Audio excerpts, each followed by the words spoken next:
नमस्कार, आप सभी देख रहे हैं प्राइम टीवी का डिजिटल प्लेटफॉर्म और मैं हूं आपके साथ मुस्कान अजमानी। तो लगातार हम हर एक लोकसभा सीट की बात कर रहे हैं, साथ ही ये जानने की भी कोशिश कर रहे हैं कि आखिर वहां के मुद्दे क्या हैं। क्या इस बार भी तमाम लोकसभा सीटों पर एनडीए अपनी मजबूत दावेदारी पेश करेगी या फिर आईएनडीआई एक कड़ी चुनौती बनकर इस बार एनडीए के सामने खड़ा होगा? क्या इस बार भी मोदी लहर का मैजिक चलेगा या फिर आईएनडीआई खेमा एक साथ होकर एनडीए को परास्त करने का काम करेगा? आज इसी कड़ी में हम बात करेंगे उद्योग नगरी कानपुर की, जहाँ का सियासी बेहद ही अलग है। जितने ठाट बाट से वहाँ के लोग रहते हैं, वहाँ की सियासत में भी उतना ही बड़ा बदलाव, उतना ही अनोखा मिजाज देखने को मिलता है।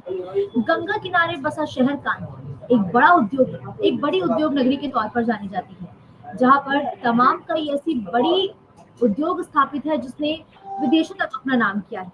लेकिन उसी उद्योग नगरी कानपुर की कई समस्याएं भी हैं। जाम की समस्या, गंदगी का अंबार, ये तमाम कई ऐसी बड़ी परेशानियां हैं जिससे लोगों को दो चार होना पड़ता है। लेकिन इसके बावजूद भी हर 5 साल बाद यहाँ पर जनता इंतजार करती है ताकि वो अपना पसंदीदा सांसद विधायक चुन सके। अब 2024 का चुनाव नजदीक है, ऐसे में कानपुर के सियासी मुद्दे क्या होंगे? कौन से ऐसे मुद्दे होंगे जिस पर जनता अपना वोट देने वोटिंग स्थल तक जाएगी? अब ये देखना बेहद दिलचस्प होगा और आज इन तमाम बड़े सवालों पर हम बड़ी चर्चा करेंगे, जिसके लिए हमारे साथ सुशील कुमार निगम जी जुड़ चुके हैं। संजय कटियार भारतीय जनता पार्टी के नेता इस वक्त हमारे साथ मौजूद है। वही सुरेश चंद्र भी इस वक्त हमारे साथ इस चर्चा का महत्वपूर्ण हिस्सा बन चुके हैं और आप समाजवादी पार्टी से हमारे साथ हैं। इस चर्चा की शुरुआत सबसे पहले मैं संजय कटियार जी से करना चाहूंगी। संजय कटियार जी, देखिए, मौजूदा वक्त पे यहाँ पर भारतीय जनता पार्टी के सांसद हैं और लाजमी है कि इस बार भी आप एक मजबूत दावेदारी पेश करेंगे। लेकिन जिस सक्रियता से लगातार डिप्टी सीएम ब्रजेश पाठक कानपुर के दौरे पर पहुंच रहे हैं, वहां के विकास कार्यों का जायजा ले रहे हैं, विकास कार्यों की समीक्षा कर रहे हैं, ये किस ओर इशारा कर रहा है? सर्वप्रथम मुस्कान जी, मैं आपके चैनल के सभी दर्शकों को, प्रदेश की जनता को दीपावली और तुलसी विवाह की शुभकामनाएं प्रेषित कर रहा हूं सभी दर्शकों को और आप सभी को। आपका सवाल है, अब डिप्टी सीएम ब्रजेश पाठक यहाँ दौरा कर रहे हैं, आपका आशय मैं नहीं समझ पाया, लेकिन मैं जो समझ पाया उसके अनुसार मैं उत्तर देना चाहूंगा। देखिए, हमारी भारतीय जनता पार्टी में कोई भी नेता कितना भी बड़ा क्यों ना हो, वो कार्यकर्ता है, दायित्वधारी है, जहां भी जिसको जो जिम्मेदारी दी जाएगी वो करेगा। अब आदरणीय विदेश पाठक जी भेजे जा रहे हैं, वो देखेंगे, कोई अन्य भी भेजे जाएंगे वो भी देखेंगे। तो ये तो हमारा निरंतर प्रक्रिया, हमारे पार्टी के अंदर काम करने की शैली हर एक कार्यकर्ता को सिखाई जाती है, मेहनत करना सिखाया जाता है, जनता के बीच रहना सिखाया जाता है। इसी के कड़ी और निरंतर प्रक्रिया चलती है। अभी और भी नेताओं को आप आना देखेंगे, वो भी कानपुर भी आएंगे, प्रदेश के अन्य शहरों में भी जाएंगे, अन्य गांवों में भी जाएंगे, ये प्रक्रिया चलती रहती है। मैं आपके सवाल का आशय नहीं समझा, अगर वो समझाएं तो मैं और विस्तार से जवाब दे सकता हूँ। बिल्कुल, देखिए संजय जी, मैं आपको संक्षेप में अपना सवाल बताती हूँ। आपने जिक्र किया कि तमाम जो बीजेपी के नेता है वो कानपुर पहुंच रहे हैं, लेकिन जितनी सक्रियता से डिप्टी सीएम ब्रजेश पाठक और साथ ही यूपी में स्वास्थ्य महकमे की जिम्मेदारी संभालने वाले ब्रजेश पाठक कानपुर पहुंच रहे हैं, हर महीने अमूमन उनका दौरा देखा गया है, ये सक्रियता किस ओर इशारा कर रहा है 2024 के चुनाव से पहले? देखिए, अब सक्रियता में अभी कल ही प्रदेश अध्यक्ष जी आए हुए थे, हमारे प्रदेश महामंत्री अनूप गुप्ता जी आए हुए थे। ब्रजेश पाठक विभिन्न कार्यक्रम उनको दिए जाते हैं, वो भी आते हैं। हर घर तिरंगा अभियान का कार्यक्रम दिया गया था, वो आए थे। अन्य विभिन्न तमाम कार्यक्रम आते हैं। कानपुर राजनीति का, चूंकि उत्तर प्रदेश का एक बड़ा केंद्र है और कानपुर से राजनीति का संदेश प्रवाहित होता है पूरे उत्तर प्रदेश और देश में, ये सभी लोग जानते हैं। लिहाजा यहाँ पर और अधिकतर नेता, अधिकतर ज्यादातर केंद्रीय भूमिका कानपुर से शुरू होती है, इसलिए यहाँ पर सभी लोगों का आना जाना लगा रहता है। और भारतीय जनता पार्टी हर शहर में जाते हैं, हर शहर में नेता भेजे जाते हैं, प्रभारी बनाए जाते हैं। वो तो हमारी प्रक्रिया, इसमें कोई ऐसी कोई आश्चर्य की बात तो है नहीं। यानी कि साफ सीधे शब्दों में कहा जाए कि ये कोई बहुत बड़ी चीज नहीं है, हर कार्यकर्ता, हर पदाधिकारी या हर दिग्गज नेता कानपुर उद्योग नगरी पहुंचता है। लेकिन देखिए सुरेश चंद्र मिश्रा जी, जिस तरीके से संजय कटियार जी ने जिक्र किया कि कानपुर चूंकि सियासत का बड़ा केंद्र रहा है, यहाँ पर तमाम बड़े उद्योग संचालित होते हैं, लोगों को रोजगार मिलता है, ऐसे में कानपुर को लेके समाजवादी पार्टी की आखिर रणनीति क्या होगी कानपुर में? कानपुर में हमारी रणनीति ये है कि हमारा जो इंडिया गठबंधन है कानपुर में अच्छी तरह से चुनाव लड़ेगा। लोकसभा में कानपुर और अकबरपुर, कानपुर में 2 सीटें आती हैं, एक कानपुर नगर की आती है, एक कानपुर देहात से लगी हुई अकबरपुर लोकसभा आती है।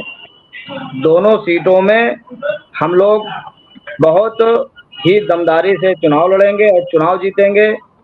भारतीय जनता पार्टी मुल्क का जिंदा है, जो 10 साल से केंद्र में भारतीय जनता पार्टी की सरकार है। सिरमाई और भ्रष्टाचार चरम पर है।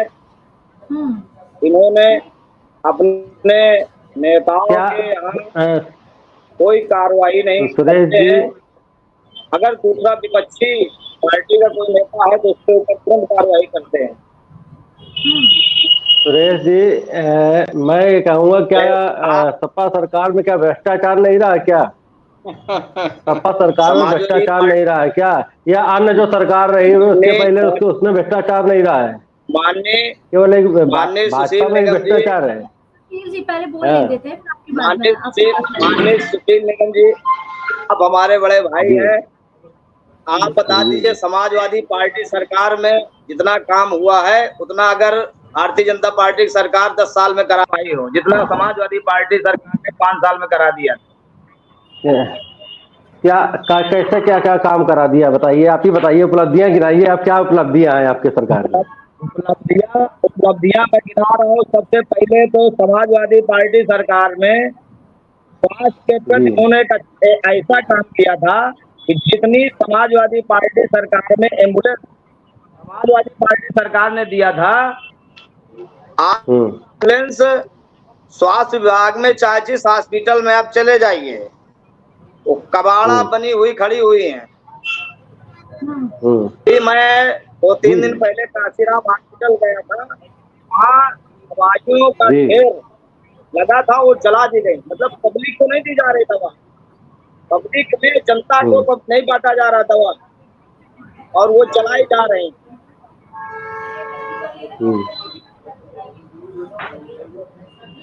और जो सड़कों के विषय में अगर कहा जाए, जैसे जो मार्ग थे, जो कानपुर शहर के मार्ग थे, इतनी खराब गलियां थी, उनमें समाजवादी सरकार ने क्या किया था?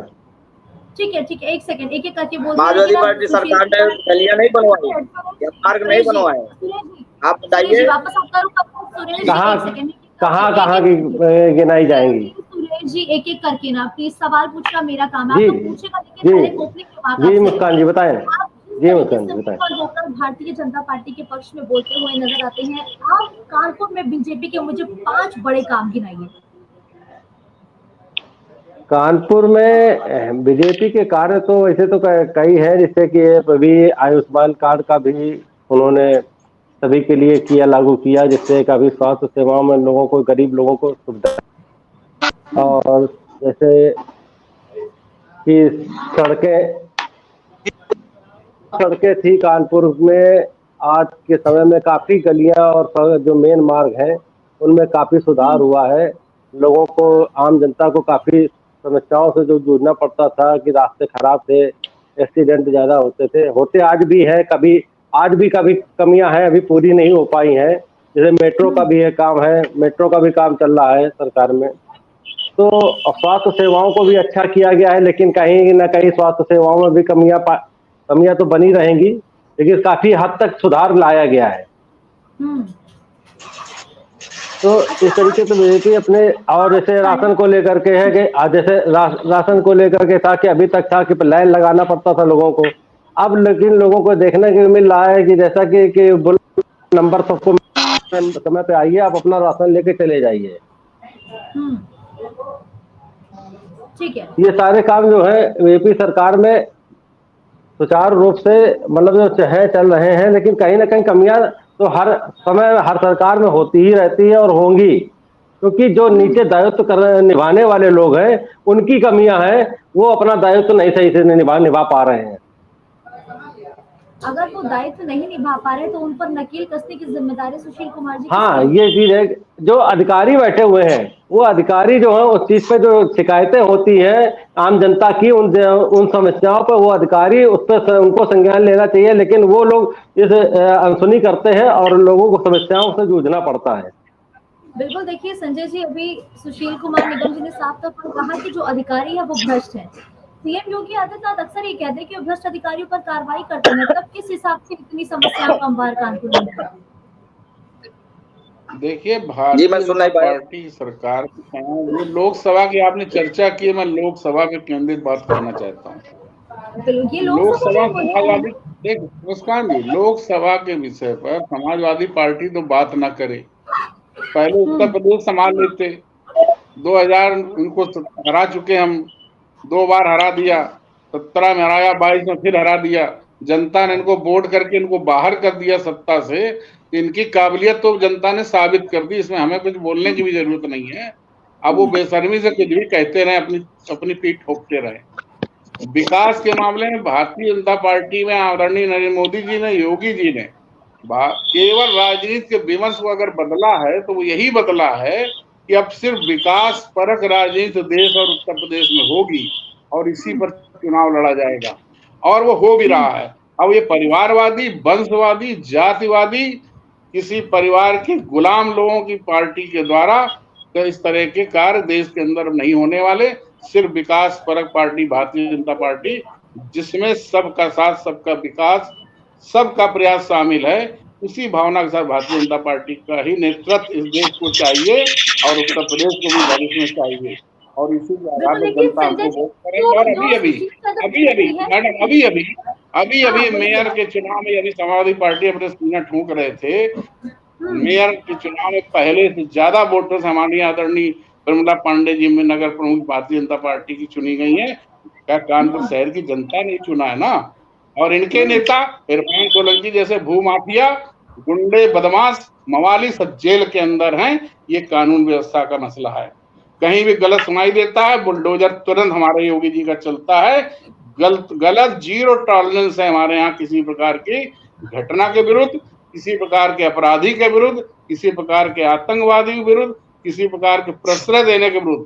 किसी आतंकवादी को, किसी माफिया को प्रश्रय देने का कार्य हमारा नेता नहीं करते, जो कि समाजवादी पार्टी के लोग करते रहे हैं हमेशा, और उसी का विरोध का परिणाम है कि 2 बार इनको बुरी तरह हमारी पार्टी ने इनको हराया है। बिल्कुल ठीक है। सुरेश चंद्र मिश्रा जी लगातार संजय कटियार जी पर गंभीर आरोप लगा रहे हैं, और देखिए लगातार जिस मुद्दे का जिक्र किया जा रहा है इरफान सोलंकी, वो अब भारतीय जनता पार्टी लगातार उस मुद्दे पर मुखर होकर आपके खिलाफ बोल रही है कि लगातार समाजवादी पार्टी है वैसे विधायकों को संरक्षण देती है। अब ये मुस्कान जी, भारतीय जनता पार्टी संरक्षण देती है, समाजवादी नहीं देती है।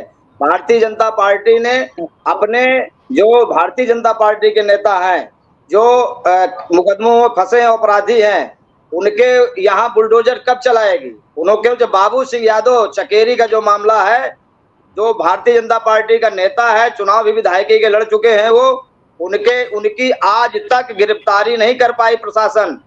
वो किसकी कमी है? ना वहां उसके घर में बुलडोजर चला। अभी अगर दूसरी पार्टी का कोई नेता इस तरह का कार्य कर देता तो उसके घर में बुलडोजर चला जाता, पुलिस गिरफ्तारी कर लेती, सब कुछ कर देती। उसके यहाँ कोई भी कार्रवाई क्यों नहीं की गई अभी तक? ये माननीय संजय कटियार जी हमको बताएं कि आज तक उसके यहाँ कार्रवाई क्यों नहीं हुई? जितने भी हैं भूल जाते हैं, आप समाजवादी पार्टी के वक्ता महोदय भूल जा रहे हैं। अतीक अहमद, मुख्तार अंसारी जैसे, अब्बास जैसे लोग जेल के अंदर हैं। आपका इरफान सोलंकी लोकल नेता, वो भी जेल के अंदर है। आजम खान जेल की हवा खा रहे हैं और फिर खाएंगे, और कोई बड़ी बात नहीं। इनके और नेता भी अभी जेल जाने वाले हैं सिर्फ भ्रष्टाचार के लिए। और अतीक अहमद को सांसद विधायक किसने बनाया था? मुस्कान जी, अतीक अहमद को सांसद विधायक किसने बनाया? समाजवादी पार्टी ने। इन्होंने डकैत वाले, इन्होंने फूलन देवी को इन्होंने टिकट देकर सांसद बनाने का कार्य समाजवादी पार्टी ने किया था। ये गुंडे, मवाली, माफियाओं को ही पालते हैं। देश विदेशी जनता अच्छी तरह जानती है। और लोकसभा में तो ये बुरी तरह, जैसे अभी इन्होंने कौन सा 19 से बहुत अच्छा किया, कितने लोग इनके सांसद बने। ये राष्ट्रीय मुद्दों को क्या जाने, ये केवल सैफई तक सीमित रहे हैं। बिजली इन्होंने केवल सैफई का 9 जब अपने मैनपुरी इलाके में दी। आज बिजली हमारे उत्तर प्रदेश में हर घर, हर गरीब, हर व्यक्ति को बिजली मिल रही है। हर शहर कस्बे को मिल रही, हर गांव देहात को मिल रही है। बिजली समय से मिल रही है। किसानों को बराबर बिजली मिल रही है, किसी प्रकार निर्बाध आपूर्ति हो रही है। और ये समाजवादी पार्टी के लोग सिर्फ 5 जिलों में इनकी बिजली जाती थी। ये सारी जनता को याद है, जनता करने वाली नहीं है। संजय कटियार जी, एक सवाल है मेरा आपसे। चुनाव हो रहे हैं, उसमें आपको पता चल जाएगा कि आपने कितना काम कराया है। आवाज आप सुनाई देगी आपको। ऑल इंडिया ये गठबंधन, अब क्या कीजिएगा, क्या करेंगे, क्या काट है इसकी? हमसे पूछ रही हैं आप? जी संजय जी, आप समाजवादी इंडिया, हाँ INDI जी सुनिए, INDI गठबंधन का पहले तो अर्थ समझ चुकी है जनता, और उसका अर्थ है हम आज दोहरा देते हैं, फिर सुन लें। INDI का मतलब है इंडिविजुअल नेग्लेक्टेड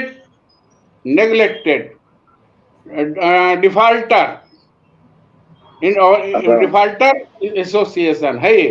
तो INDI का अर्थ तो जनता इस अर्थ में देख रही है।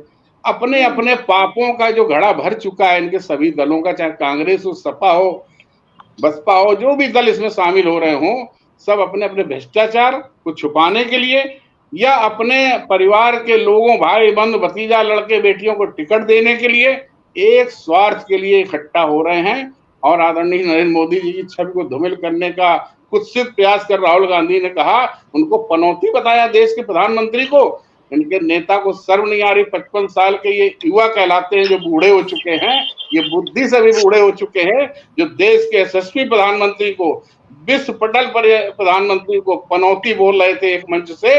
राजस्थान में बुरी तरह इनको हराने वाली है जनता, छत्तीसगढ़ में इनको हराने वाली है, मध्य प्रदेश में इनको बुरी तरह हराने वाली है। भारतीय जनता पार्टी ना इनके नेता का पता है, ना इनके प्रधानमंत्री के चेहरे का पता है।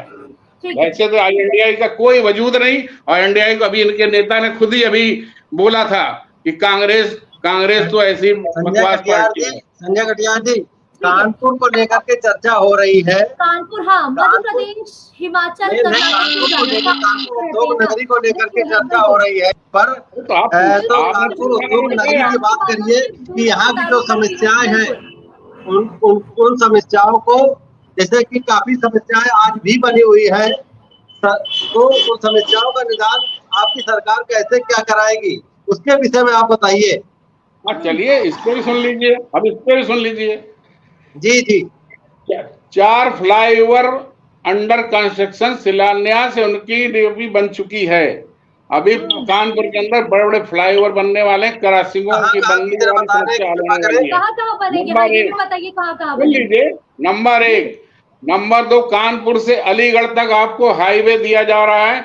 दिल्ली के रास्ते पहुंचने वाले एक अन्य रास्ता खुल गया है, और उसका भी आपका निराकरण बहुत बड़ी समस्या का हल हो रहा है। GT रोड के, पुरानी GT रोड के किनारे बसे सारे गांव देहात का विकास भरपूर गंगा एक्सप्रेस वे जो है आपका बिल्कुल अधूरा पड़ा हुआ है। हमारी सरकारी देन है, जिससे कानपुर को लाभ होने वाला है। कानपुर मेट्रो IIT से चल रही है अभी मोती तक, प्रथम चरण, 3 चरणों में कार्य हो रहा है, अभी नौबस्ता तक पहुंचने वाली है। अगले साल नौबस्ता से जुड़ जाएगी, रेलवे स्टेशन से जुड़ जाएगी, नयागंज परेड होते हुए। अभी इसका पूरा दीपावली कटियार जी आप सड़कें, तिवारी आप सड़कें तो एक भी नहीं दिखा सकते कि खराब हो। महानगर की सारी अभी दीपावली के पहले, हमने तस्वीरें देखी है, बारिश दीपावली के पहले, त्योहार के पहले जो है की समस्या, जाम की समस्या, मंडल आयुक्त द्वारा मीटिंग की गई थी, और सरकार सारी सड़कें गड्ढा मुक्त होनी चाहिए, सारी सड़कें गड्ढा मुक्त होनी चाहिए पूरे कानपुर नगर और कानपुर देहात में। लेकिन कानपुर नगर में ही अभी बहुत से मेन मार्ग है जहाँ पर अभी गड्ढे ही गड्ढे हैं। कौन सी सड़क की बात आप कर रहे हैं? कब गए थे आप? अरे आपको एक सड़क नहीं, कई सड़कें गिना सकते हैं यहाँ की। आप एक देख लीजिए अपने कानपुर में जो सबसे मेन है। सड़क का नाम बताइए मान्यवर, सड़क का नाम लीजिए, मोहल्ले का नाम लीजिए, शर्मा क्यों रहे हैं? आप बहुत दूर न जाइए, नवस्ता क्षेत्र की मैं बता रहा हूँ आपको। नवस्ता क्षेत्र में एक आपकी जो 55 नगर तिराहे से लेकर के दासू कुमार तक की सड़क देख लीजिए, आप उसकी दशा देख लीजिए। दूसरी सड़क आप देख लीजिए, सैनिक चौराहे से लेकर के और यशवंत जयंती बिहार जाने वाली रोड देख लीजिए, ठीक है। और ठीक है, आपके जो नमक फैक्ट्री से लेकर के गोपाल नगर वाली सड़क में काफी जगह सही सुधार किया गया, काफी जगह क्यों छोड़ दी गई? अब मेरी सुन लीजिए, जवाब मेरी बात सुन लीजिए, जवाब इन्होंने अभी 55 नगर और सैनिक चौराहे की बात उठाई है। समाजवादी पार्टी के नेता बैठे हैं और जरा सुन लीजिएगा मेरी बात। ये महाराजपुर विधानसभा में आता है और ये सारा ज्यादातर सोसाइटी क्षेत्र है, आप सभी जानते हैं, झूठ सच को झुठलाइएगा मत। और इस सोसाइटी क्षेत्र में समाजवादी पार्टी की सरकार रहते हुए हर बार कोई भी मांग करता सड़क बनाओ तो ये दुत्कार दिए जाते थी जनता कि वहां पर आवास, वो तो सोसाइटी क्षेत्र है, हम वहाँ कोई विकास तो क्या यहाँ पर क्या बीजेपी के वोटर नहीं है क्या? अरे आप पूरी बात क्या बीजेपी के लोग नहीं है क्या?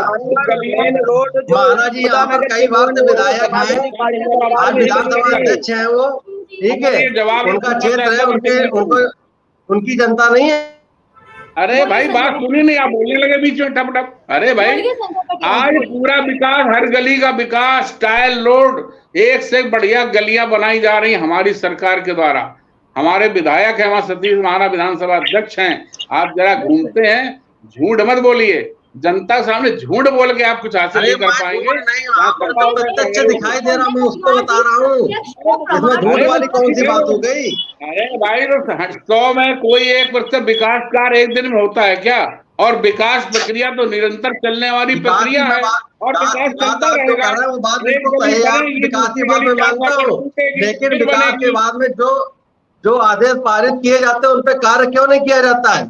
पूरा काम होता है, कोई काम नहीं होता था ऐसे ही शहर में काम होता है, तो काम ऐसे कागजों में काम होता रहता तो बात अलग की है। आज आप जो मोटरसाइकिल लेकर नवस्था से चलते हो, मोती झील 15 मिनट पहुंचते हो, वो ऐसे ही नहीं पहुंच रहे हो, ये हमारे द्वारा बनाई हुई सड़कें हमारी पार्टी द्वारा। आप मोती झील की बात करते तो मेन शहर में ये भी बहुत ऐसी जगह है जहाँ पर केवल गड्ढे हैं, जहाँ मेन वीआईपी जगह है वहाँ पर भी गड्ढे हैं।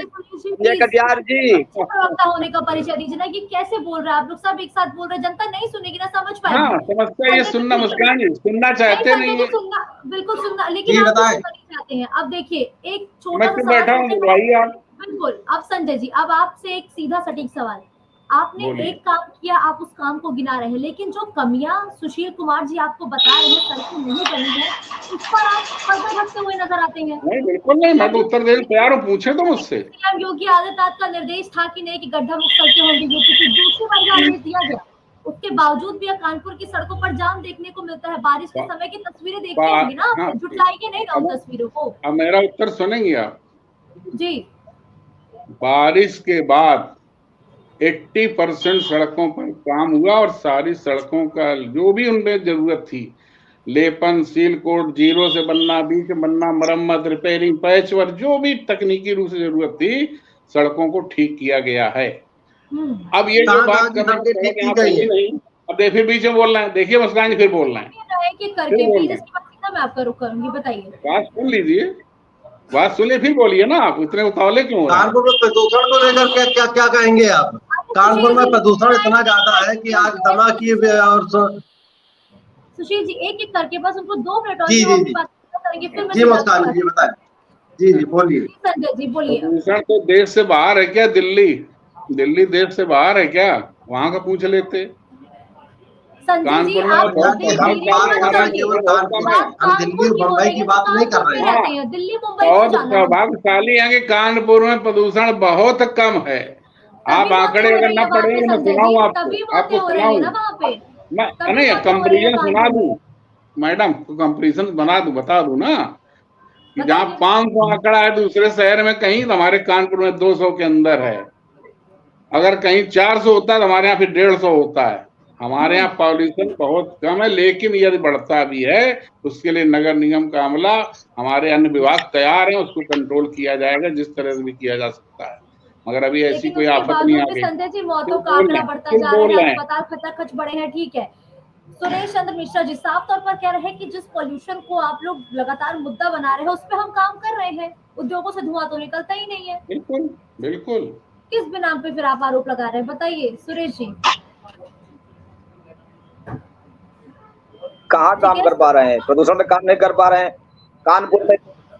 कानपुर में इतनी बेरोजगारी है, एक भी अगर उद्योग इन्होंने चालू किया हो, पूरे 10 साल केंद्र में सरकार होने जा रही है और 7 साल प्रदेश में सरकार होने जा रही है, एक भी उद्योग कानपुर का बता दें अगर इन्होंने शुरू किया हो या कोई नया काम कानपुर में शुरू किया गया हो इनकी सरकार के द्वारा।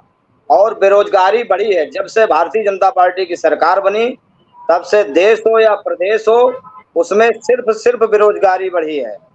युवा जितना है फार्म भरता है, पेपर देता है, इसके बाद वो पेपर लीक हो जाता है, उसका समय बर्बाद होता है। अभी हम पॉल्यूशन पे बात कर रहे थे, वैसे ही इतना पॉल्यूशन है, वैसे इतने उद्योग है कानपुर में, उस पे तो कंट्रोल पिछले आप जिक्र कर रहे हैं। पिछले 1 महीने में मुस्कान जी देखा जाए तो मुरारीलाल जो स्टार्टिंग जो है वहाँ पर 56 PCS में 18 यादों की हर हफ्ते कम से कम रिपोर्ट आ रही है। प्रदूषण का ये हाल है यहाँ का कानपुर का। हमने आपका सुना है, आप भी तो मेरी सुनिए। मैंने सुन लिया, आप भी तो मेरी सुनिए। आप तो आपके बीच में जब हम बोल रहे थे तब आपको बहुत खराब लग रहा था। संजय जी सुनना भी सीखिए। वैसे आरएसएस और बीजेपी के लोग अपनी कहते हैं, किसी की सुनते नहीं है, तो सुनना सीखिए महाशय। सुरेश जी हम आपकी सुन ही रहे ना, वक्त नहीं जाहिर करते ना, बोलिए। जैसे ये कह रहे हैं कि प्रदूषण पे हमारा नगर निगम, इनका नगर निगम काम कर रहा है। हम लोग भी क्षेत्र में रहते हैं, इनका नगर निगम कहीं दिखाई नहीं पड़ता है। अगर एक दरवाजे में झाड़ू लग जाएगी तो 10 घर छोड़ के फिर झाड़ू लगेगी। और झाड़ू भी कैसे लगती है, जनता के दरवाजे देख के लगती है कि ये भारतीय जनता पार्टी का है तो उसके दरवाजे में लग गई। अगर वो किसी दूसरी पार्टी के सपोर्टर है, वोटर भी है, तो उसके दरवाजे में झाड़ू नहीं लगाई जाती है। ये है आपकी सरकार। रुकिए ना, आपकी बातें सुनी ना, अब आप उनकी सुनिए। आपने एक चीज ये कही थी कि महाराजपुर विधानसभा, माननीय महाना जी हैं विधानसभा अध्यक्ष हैं, तो उनके क्षेत्र की बात बता रहा हूँ।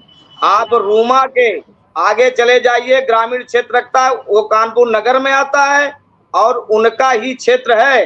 किसी भी गांव में जाओ तो गड्ढे हैं सड़कों में, आदमी निकल नहीं पा रहा है, इतने गड्ढे हैं। आप बता रहे हैं कि उन्होंने बहुत विकास करा रहा है। सोसाइटी की बात रही, यशोदा नगर की जो मेन रोड है, मेन रोड 80 फीट यशोदा नगर जो काली पूजा होते हुए श्री राम चौक तक जाती है, वो माननीय अखिलेश जी की सरकार में, समाजवादी पार्टी की सरकार में बनी थी। आपकी सरकार में आपने कहा कि समाजवादी पार्टी ने काम क्या कराया, मैं उसकी बात कर रहा हूँ संजय जी। ठीक है। देखिए सुशील कुमार निगम जी, लगातार हम जिक्र कर रहे हैं कि क्या कुछ समस्याएं हैं जिससे लोगों को दो चार होना पड़ता है, लेकिन अब 2024 का चुनाव नजदीक है।